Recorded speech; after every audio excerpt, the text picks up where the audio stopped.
There are fewer than 30 men in the world qualified to drive Formula One. A mere half dozen, perhaps, to win. At this moment, I'm inclined to think you're not one of them.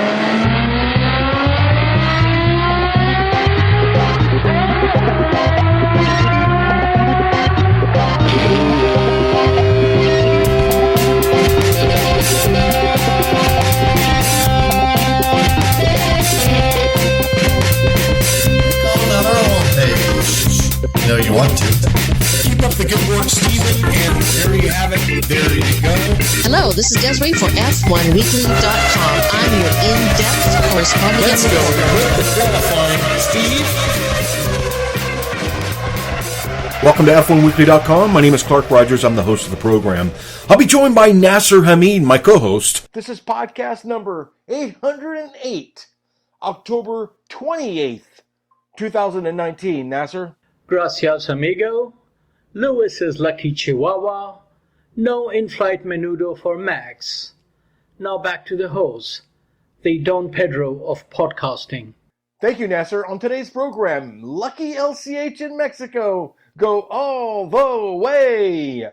How can Ferrari lose this one when apparently they have this huge cheating advantage?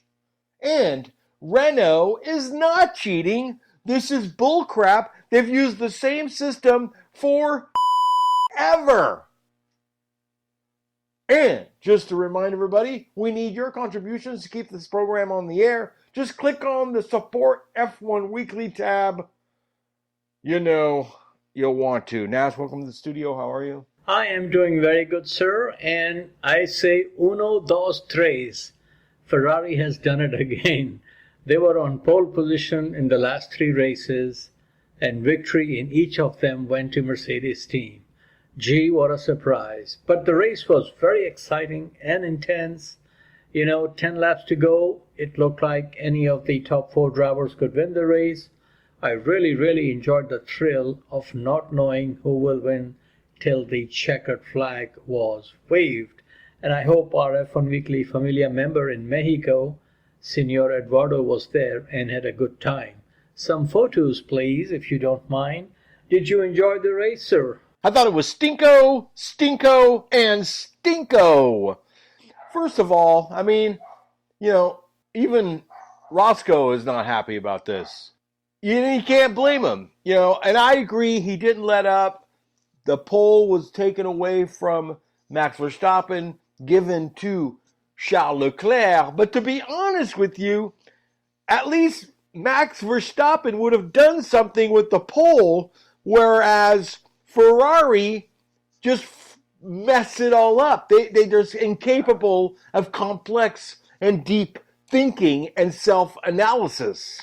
So that was a complete waste of time. And I don't know what you're talking about, but the last friggin' 27 laps, really, Lewis Hamilton had this in the bag because nobody could catch up to him. There is no friggin' cheating advantage from Ferrari.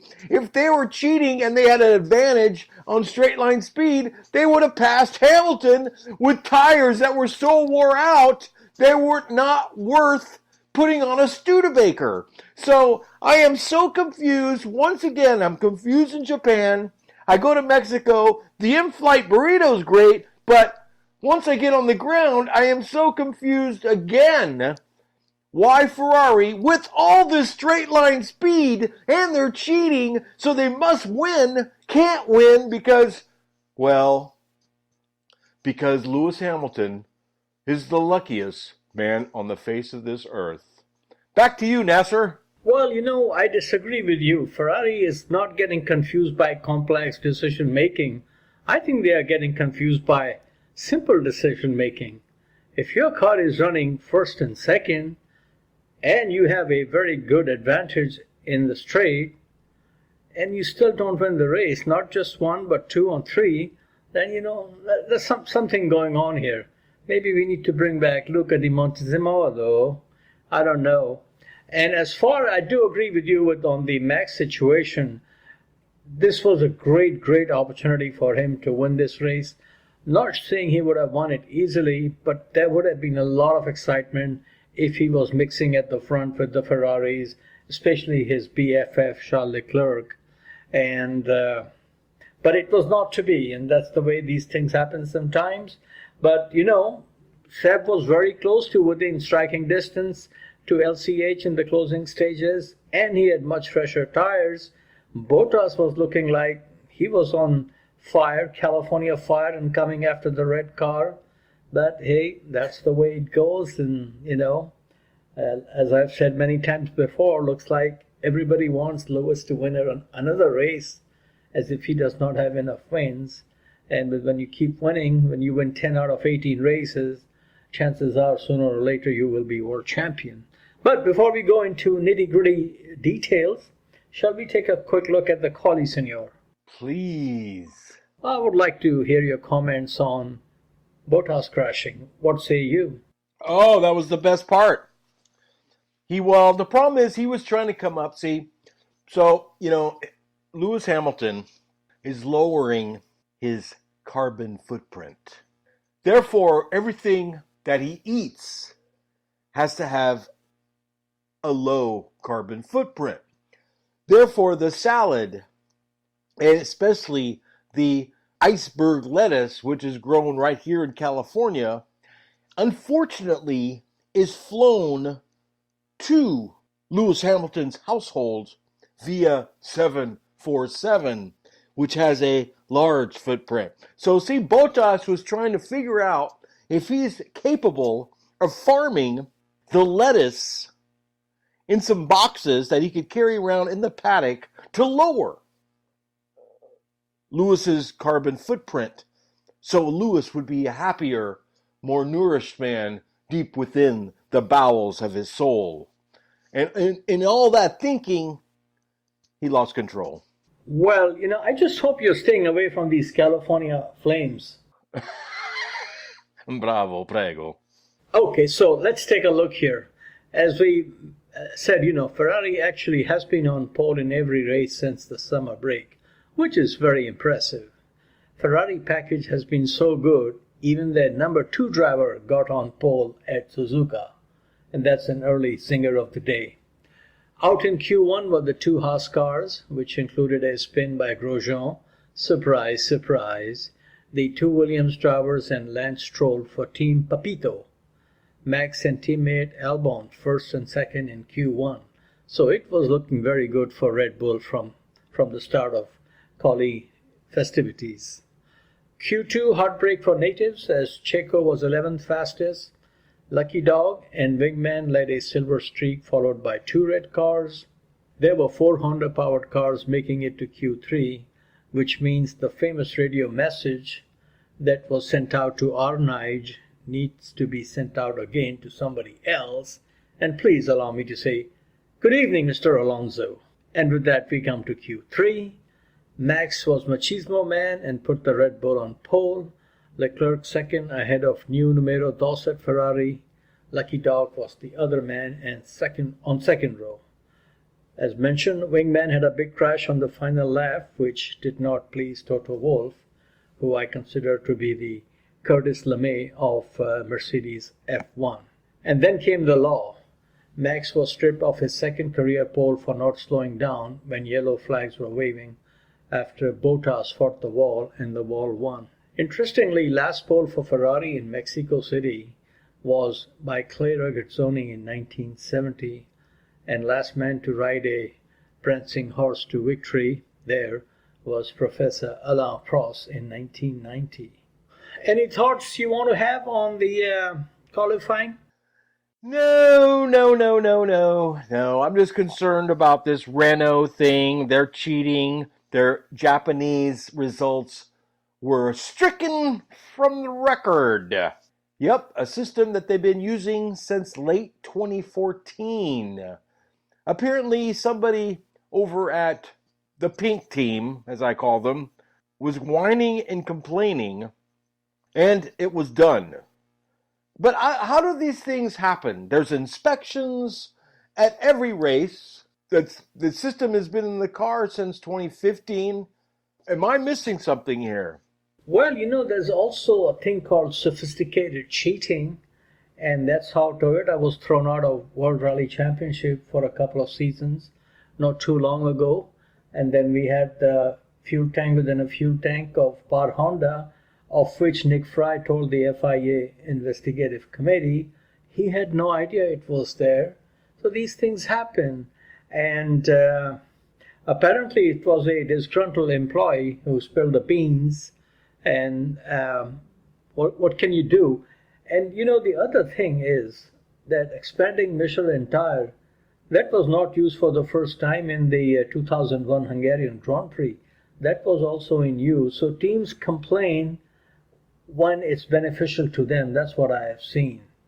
So, but talking of Renault, and your prophecy may come true. There is apparently an interim CEO, Clotilde, I believe is the lady's name, and they want to look at everything because they're having problem. Everybody's having problem, and so I'm now concerned about Renault staying in Formula One for the long haul, which would be sad. And you said the race was stinko, probably because there was no Nando. So if there is no Nando and there is no Renault, what are you going to do? It's good that you have developed a great affinity for NASCAR. At least you can have 45 weeks of fantastic, non-stop, round and round racing action. Well, it's better than watching Formula Lewis Hamilton. Well, I think the days of Formula Lewis Hamilton are pretty much over. Mercedes are not on pole these days. They don't have to be on pole. They don't even have to be on the front row when he wins. I mean, the whole thing is rigged. No, it's not rigged. He is showing his maturity. And but I have to say, when he fell down to like 4th or 5th with some argy-bargy with Max, I thought he's not going to win this race now. And for me, I really thought it was going to be either Sebastian or Charles Leclerc. I frankly did not expect Albon to win the race. But, it's a very good team strategy.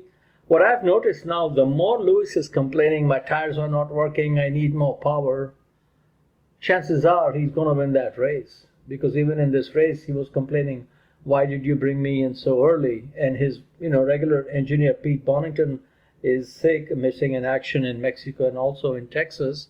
So we wish him well. But it just goes to show that this whole Mercedes package, is a very well-oiled machine. And that's my point. People don't understand. They're the ones that are cheating. They're giving him the power to be on those vintage tires, and for this Ferrari that has such tremendous straight line speed with fresher tires cannot catch a Mercedes.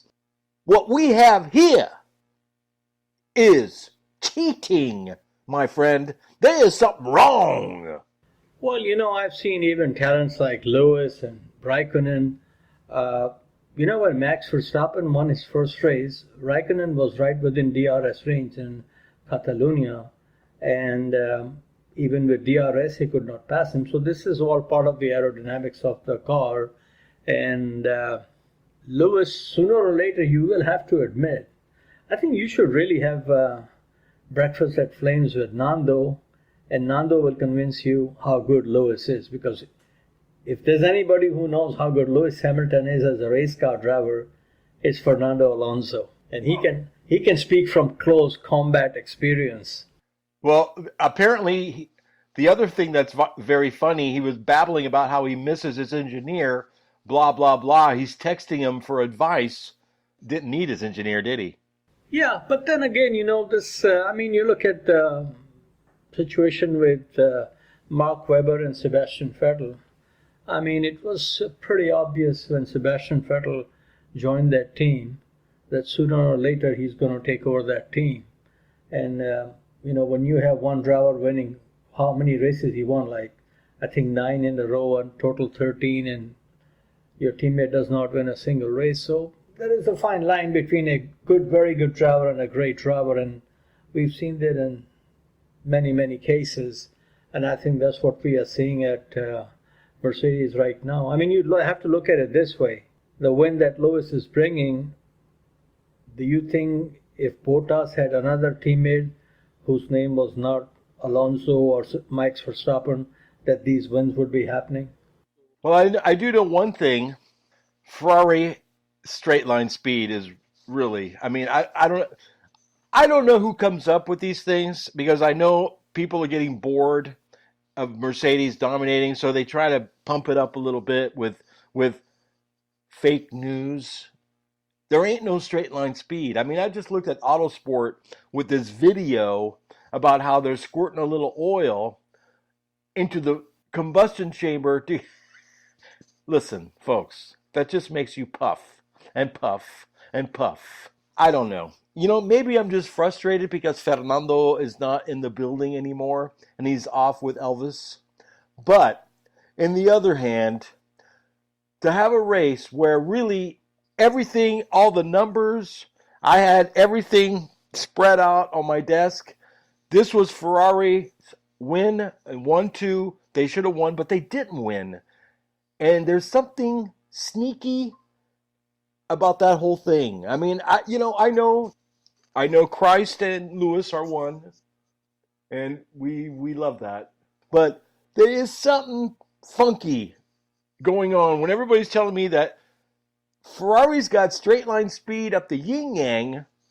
There's an accident on the first lap. Lewis is down to fifth, and he still wins the race because Ferrari's got great straight line speed. I have a hard time dealing with that, Nasser, and that's all. I mean, I know what we call it. We call it Fernando-itis. But nevertheless, I admit to my Fernando-itis, but I just find it strange that somebody who falls to fifth, crappy tires, and Ferrari's got the great cheating straight line speed, and they can't win. So I know maybe I'm a suspicious kind of a guy, but there's something smelly in Denmark. Well, let me just give you a very positive dose of Nando-itis. Goes back to one of my favorite wins for him in I think it was the European Grand Prix at Nürburgring when he was with McLaren, and he had no chance of winning that race, and there was a little bit of rain, and he ruined Felipe Massa, who had dominated the race in the closing laps. Now, why did that happen? Because a great driver got one little opportunity and he grabbed it and ran with it.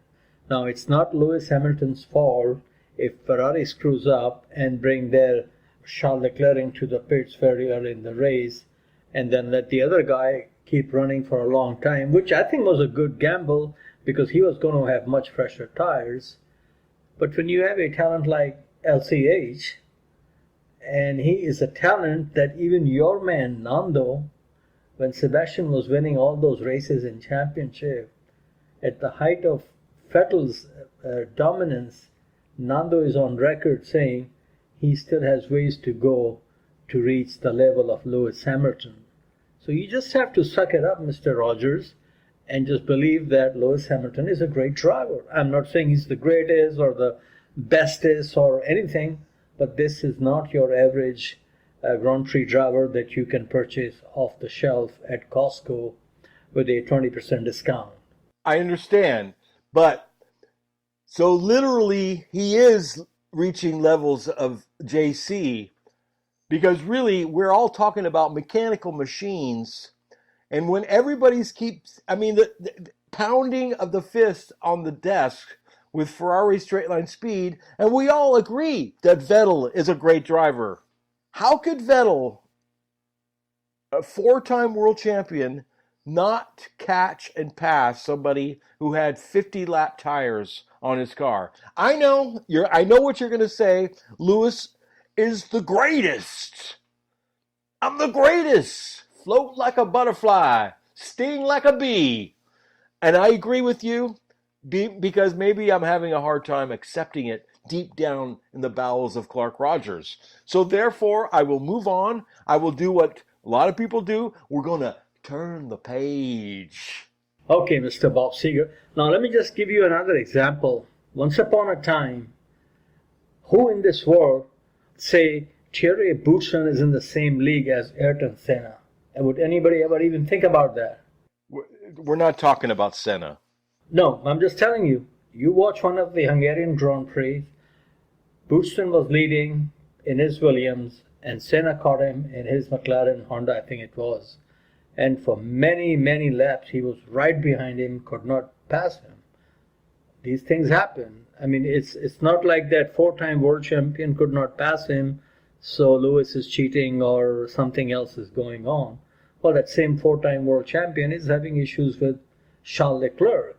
So, you just have to admit that we're seeing a very good driver do a very good performance and taking wins, even if he gets an ounce of opportunity. He's not going to win every race. Bottas did beat him a few races ago, fair and square.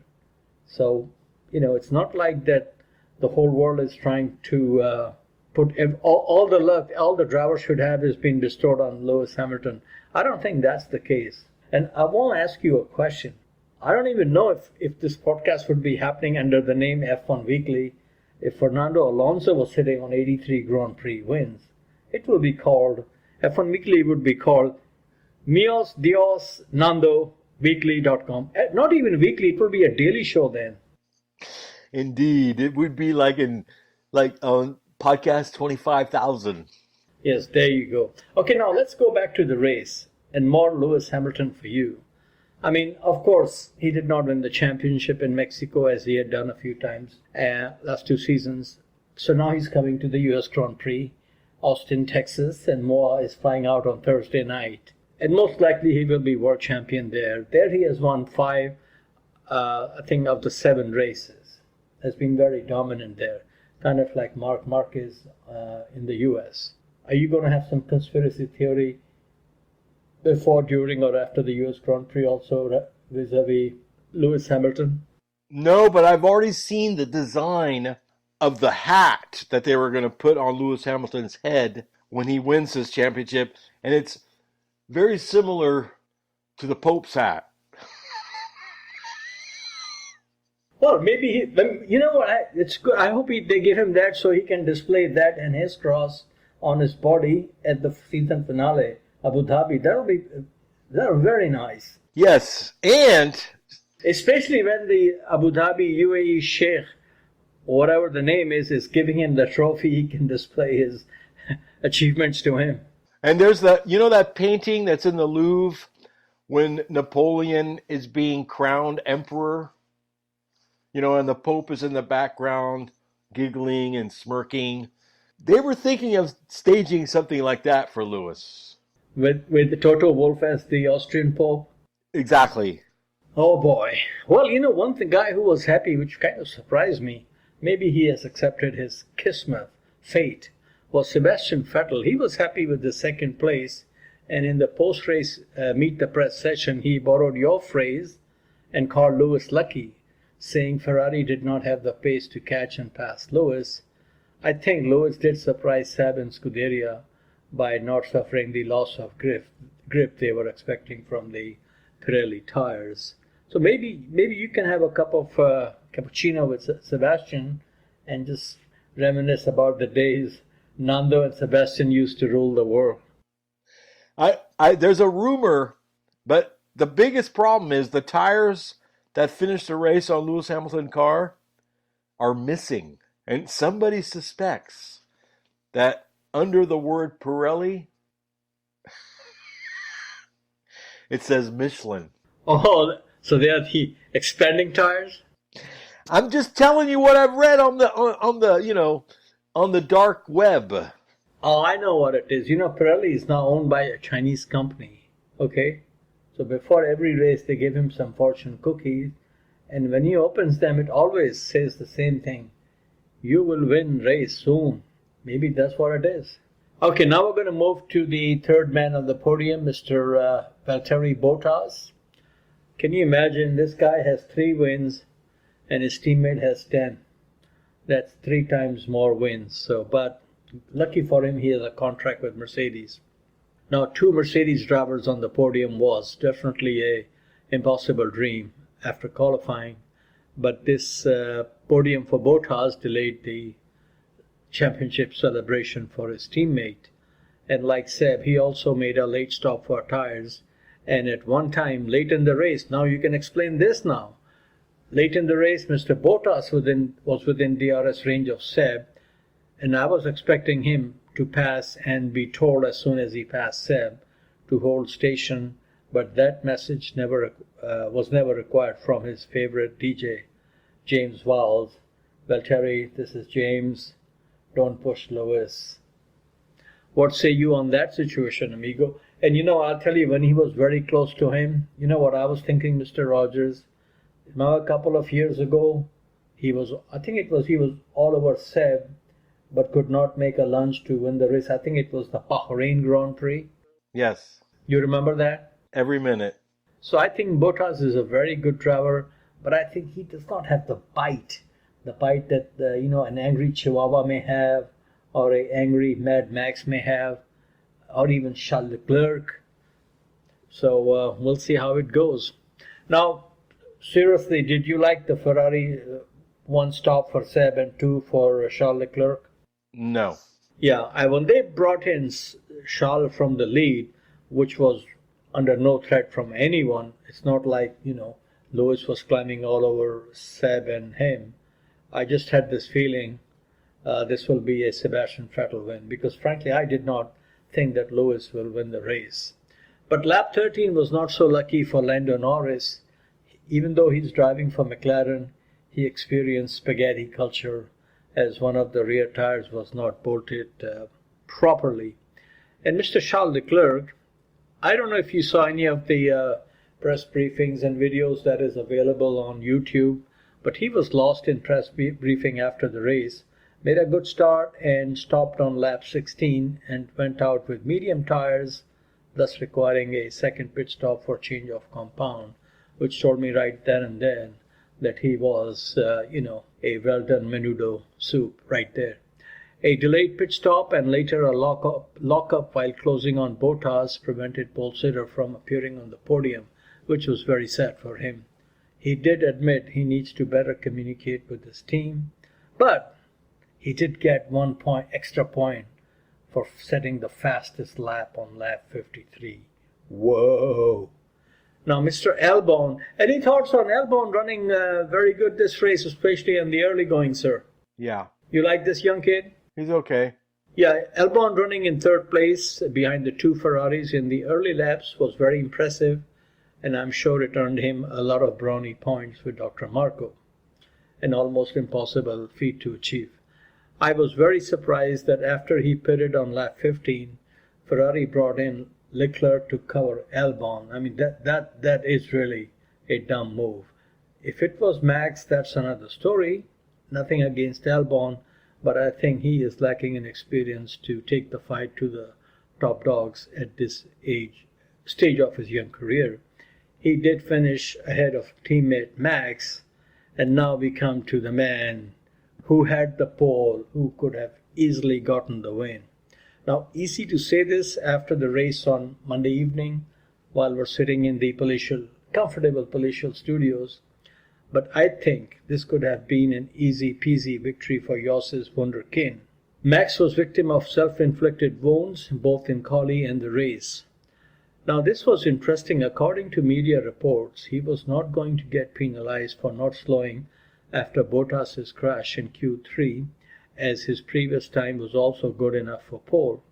But then he said in an interview that he saw the yellow flag and did not slow down, as he knows what he's doing.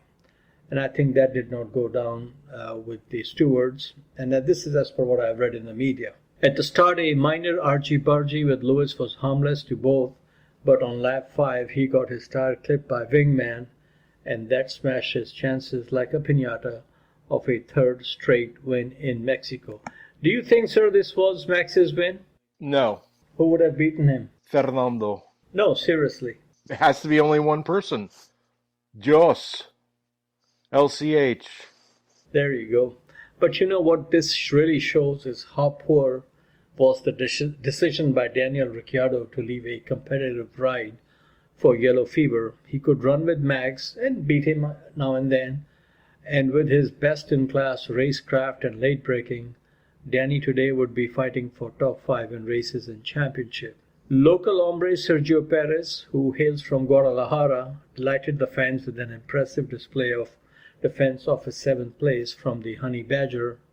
In the pre-race festivities, while being interviewed by a chica in Spanish, the emotions of racing in front of a large and very supporting crowd got to Sergio, and he became very emotional and was choking, having a difficult time talking. And talking of pre-race festivities, I did enjoy the traditional, very colorful dance parade. Very nicely done. A lot more classy than chicas running around in thongs on a Grand Prix track. Time and place for everything I say. Did you like the pre-race festivities, sir? The dance and all that? Very colorful people? No, I didn't get to see that because we were preempted by Channel 7 News San Francisco. Yeah, actually, I also saw it on YouTube, and if you want, you can check it out. It's very nicely done. They've been doing a lot of, pre-race festivities at different tracks, so it's very nice. You should check it out. Okay, so now we come to Pierre Gasly. He was 9th for Toro Rosso, and the final championship point was taken by Nico Hülkenberg. So both Renaults in the points, and I hope they get to keep these points. And I'm sure you feel the same way, Mr. Rogers. It doesn't matter. It doesn't matter. And, well, it's been confirmed that Mr. Nando will be driving for Toyota in Dakar Rally. Does that matter? It does. That's good. Any thoughts on the race, sir? No thoughts. Can we just give LCH the trophy and get it over with? No, we have to have the races run. It's exciting to watch these races. It is? Yes, sir. Well, you're going to be pumped up because you'll be America. You're going to have hot dogs, hamburgers, Pepsi Cola. It's a very nice track. It's one of the best tracks in the Grand Prix circuit, and I enjoy going there very much. It'll be interesting to see Lewis Hamilton in the press room after he is a 6-time world champion. That is quite an achievement, Mr. Roger. One more than Fangio, one less than Schumacher. Who would have thought? Well, let me put it this way. So Tony Stewart will be there doing a demo in a stock car. And you know how he sums it up? No competition. Okay. But Tony is, he started out actually, he was, I think, if I remember correctly, the first, not just the first, but the joint first IRL champion. Tony Stewart is a great racing talent, I'll tell you that. I agree. I'm a big Smoke fan. Will he really be in Austin? Yeah, he'll be there doing demos. Well, if I get a chance, I'll try to do an interview with him. Absolutely. Tell him I said hi. Oh, absolutely. I'm sure he will love your quiche Lorraine as a side order with his hot dog. Correct. So let me ask you your favorite question while we are talking about Texas. Who's going to win the U.S. Grand Prix?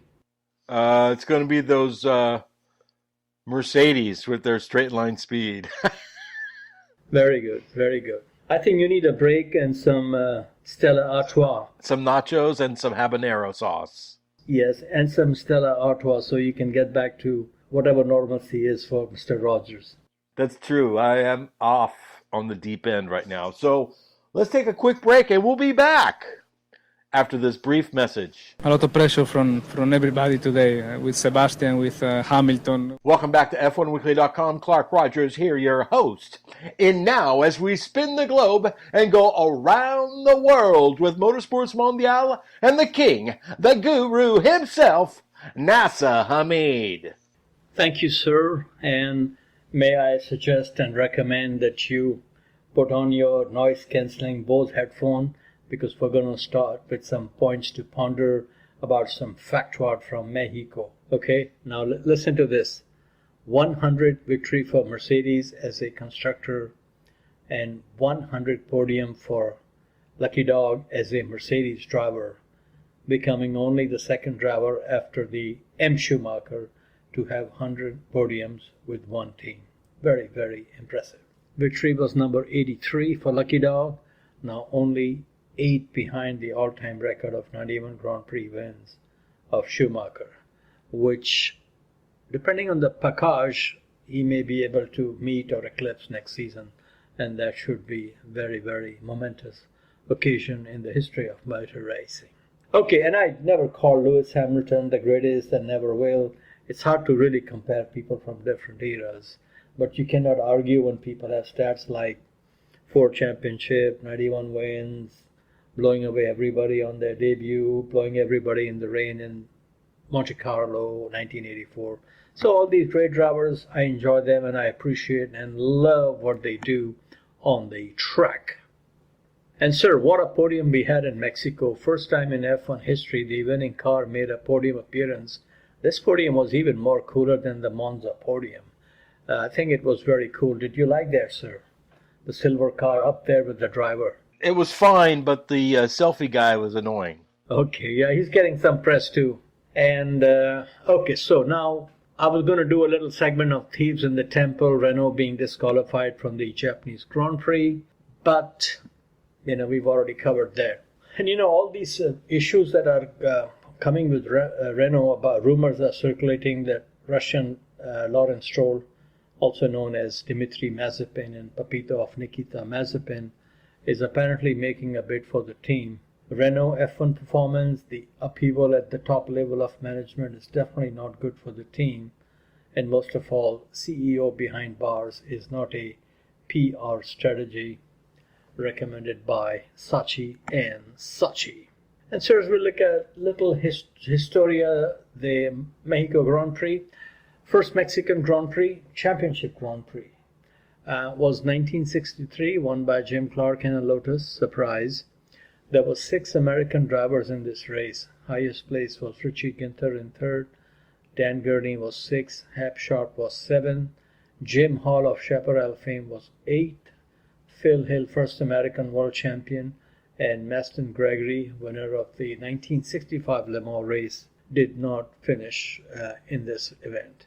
1965, very famous maiden wins for 3 situations. Driver Richie Ginther, manufacturer Honda, and tire supplier Goodyear. So quite a day for all these 3 entities. Dan Gurney won the race in 1964 in Brabham, and many years later his son Alex would take victory here in a sports car race. And of course I did not watch the 64 Grand Prix live, but I did watch the Alex Gurney winning the race on TV, and he was a very happy camper. First ever win for Benetton team, and Gerhard Berger in 1986, he ran non-stop on Pirelli tires. So they were back in operation in those days also, but a small player in those days. 1989, Machismo and Totally TF move on the above driver by Il Leone in his Ferrari at the fast Peraltada corner. F1 drivers from Mexico include Ricardo and his brother Pedro Rodriguez, Moises Solana, who was a friend of Joe Ramirez, Hector Rebac, Esteban Gutierrez, and now Checo, also known as Sergio Perez. And sir, I did not know this, but thanks to Martin Brundle, now I know this. The Mexican Grand Prix track, present configuration, is the second shortest track on the F1 calendar, and the only one shorter than this in length is Monte Carlo Street Circuit. Of all the races that have been running since the last century, Mexican Grand Prix is one of 3 that has always taken place at the same track. The other 2 are Monaco and Hungarian Grand Prix. And sir, now we come to a fantastic race at a fantastic track, MotoGP from Phillip Island in Australia. Marc Marquez, he can go 55. What a race, and like I said, beautiful track. Valentino Rossi was the early leader, then Maverick Vinales took control and led most of the race. Stalking him all the way to the final lap was Marc Marquez, and at the start of the final lap, Marc made his move and took the lead. It was going to be a dogfight till the end, but then Vinales crashed out on his own, and he later said, "I would rather crash than finish second." So good racing thinking. Victory for Marquez was win number 55 in MotoGP. He is really making a great name for himself, and is definitely on the list of the all-time greats like Giacomo Agostini and Valentino Rossi, who has the most MotoGP wins. Okay, sir, now we come to WRC, World Rally Championship. Tanak from Estonia finished second in Rally España to win the WRC Championship, thus ending 15 years of domination by drivers from your Shangri-La, France, namely the two Sebastians, Sebastian Loeb and Sebastian Ogier. That's a pretty long domination to win 15 years World Championship. Very impressive. Tanak becomes first Toyota driver to become WRC champion since 1994, when Didier Auriol took the title, and Didier was also from Francia. Winner in Rally España was Thierry Neuville of Belgium in a Hyundai. Now, talking of Hyundai, this is a car company that in the late 80s was selling $6,000 cheap cars in the US with catchy advertising of 60 seconds of common sense. Do you remember those ads and those cheap cars from Hyundai, sir? Absolutely. Their reliability was just a little bit longer than 60 seconds. Very, very bad reputation for this company in those days. Fast forward today, and this is based on industry data, their reliability is now almost on par with Honda and Toyota. And I was shocked to read this. Globally, they are selling more cars than Ford Motor Company. So the moral of the story is, proving once again, you must take any and all competition very seriously, or you may end up in deep kimchi. Do you agree with me, sir? Si. Gracias. Okay, now we come to a series that I've not watched all the races, but because of a few good talents there, I've enjoyed watching, and that is the Porsche Super Cup, which is, like a supporting event. They have these Porsche Cup in Germany, England, France, Japan, China, Australia, here in the US, Canada, and then they have a mother of all Porsche Cup, the Porsche Super Cup. The season finale was a double-header in Mexico City, and it was a case of Deutschland über alles. Michael Emmer-Müller took pole position and victories in both races to take his third successive Porsche Cup title. Once upon a time, Emmer-Müller was touted as the next Michael Schumacher, believe it or not. If I remember correctly, he won a GP2 race on his debut weekend in the series and then drove for Team Germany in A1 GP Series.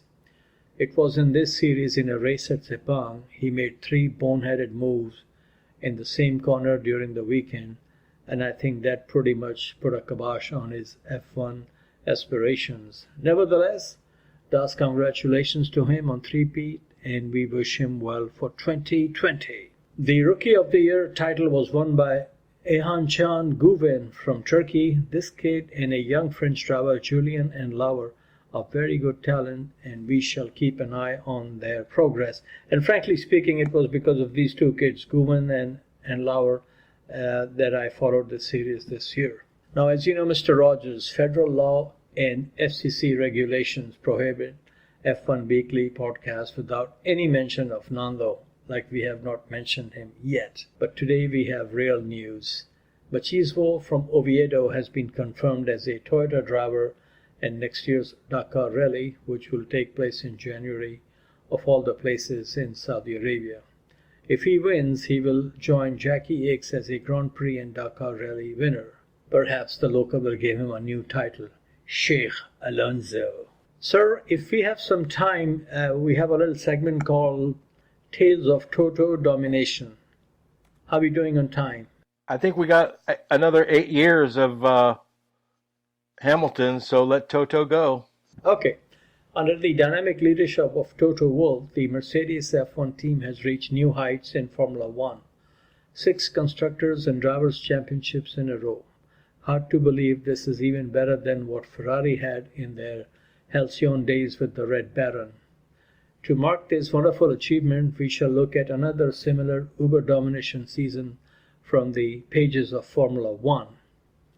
Today we are going back all the way to page 1 in the 1950 Grand Prix season. In those days, Indy 500 used to be part of the Formula One World Championship and was till 1960. And if you take out this race from the 1950 season, then we have Formula One's version of the Immaculate Season, with Alfa Romeo winning all the remaining 6 races. As we all know, Silverstone is the birthplace of Formula One World Championship, and Nino Farina from Italy won the opening round from pole position, and Her Majesty's Papito, King George, was in attendance. and this race took place on a Saturday. Round 2 was in Monte Carlo, and it was all the first F1 victory for the Maestro 1 Manuel Fangio. This race also saw the first appearance in Formula 1 of an American driver, and that was Harry Schell. It was a very brief debut. 9 cars were eliminated on the opening lap, including his Cooper. And the second round, Monaco Grand Prix, is also famous for being the very first F1 race for Scuderia Ferrari. They did not show up at Silverstone. Next Grand Prix was Switzerland at the Bremgarten Street Circuit. Farina was the winner ahead of teammate and fellow Italian Luigi Fagioli. Then came Spa, the old classic Spa, which included Malmedy and Master King. Fangio was the winner. Pierre Levy, the driver who was later involved in the 55 Le Mans crash, was 7th in his Talbot Lago.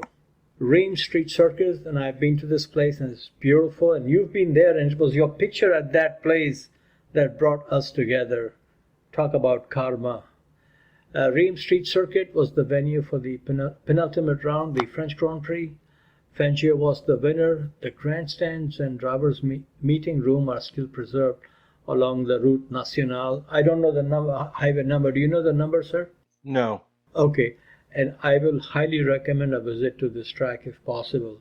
Actually, it was Martin Brundle who told me that I should go there, and I was lucky enough to spend some quality time there a few years ago.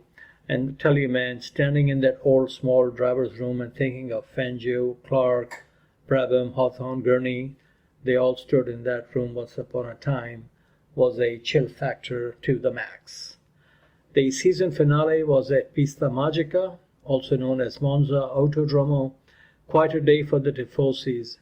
Alfa Romeo 1st and 4th, Ferrari 2nd and 3rd. Nino Farina winning the race and becoming the first ever world champion.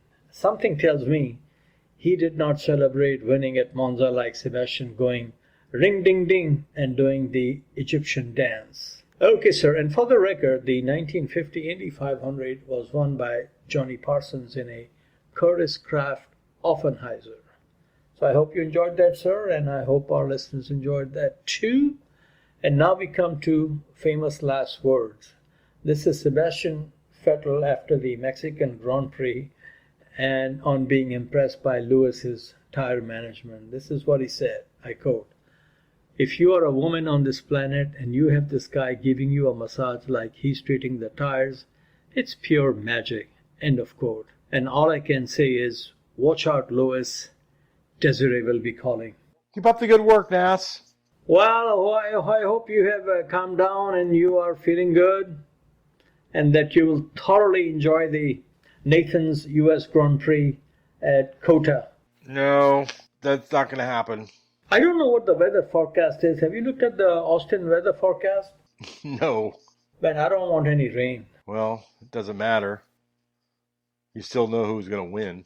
Charles Leclerc? I'm afraid not. Who could it be then? I don't know. Somebody that has a low carbon footprint, but gets a good salad every day. Oh, yeah, the slings and arrows on one of the greats. That is sad. Yeah, it's going to get worse. With Renault gone next year, no, 2021, no Renault, no Fernando. I have no idea what I'm going to do. Well, there is, NASCAR and NASCAR Lights. What is it called? The Nationwide Series or Camping World Truck Series. You know what you should do, I'll tell you. There are tons and tons of motorsports action on YouTube, and which is what I really enjoy these days. I've been watching, like on Saturday, they had the Super Formula race from Japan live. Formula Euro Cup. You would like this. I think it was the final race. You know where it took place? You won't believe this. Past weekend. Yas Marina. Yeah, Yas Marina. These races are all on YouTube, and there's a lot of historical stuff. So there's all sorts of motorsports to enjoy. Don't feel bad because Nando has left the room. Well, I'm taking an interest in the PBA. PBA being? Professional Bowlers Association. Oh, beautiful. Thank you. Well, PBA are there, and PBA will go very well with PBR. So that's my point. All the power to you, Mr. Rogers. Yes, it's a little more gentle. There's less cheating in PBA. It's all out in the open. Cheating. A friend of mine, he used to do club level racing, and he made once a comment to me. He said, the first thing you do in racing is you cheat. And there have been all these famous cases of people have taken, unfair advantage. I mean, there is this famous story of Penske in the 60s having his fuel tanks up high in the air. So, too much gravity and fill up the tank early. So, boys will be boys, they'll come up with creative ideas. Oh, yes. They do come up with good creative ideas. That I concur. And on that note, Nas, happy LCH days to you. I want to thank everybody who listens to my bullshit. Good night. Thank you. Bye-bye. A lot of pressure from everybody today, with Sebastian, with Hamilton, with Button. But it was good to defend. The only place to overtake here normally is 10.6, and out of 10.3 we had a very good car, a very good traction, and we were able to keep the position. And then the team did a very good job at the start. That was fantastic. Good time for the calls, for the pit stop, and a good pit stop also itself. So in general, a perfect race. The team, I think, deserved this victory, and we need to work a little bit to close the gap that I think we still have with the competitors in terms of pure performance, because we cannot forget that when Sebastian or Jenson had a little bit of free air, they were quicker than us. So we need to keep improving.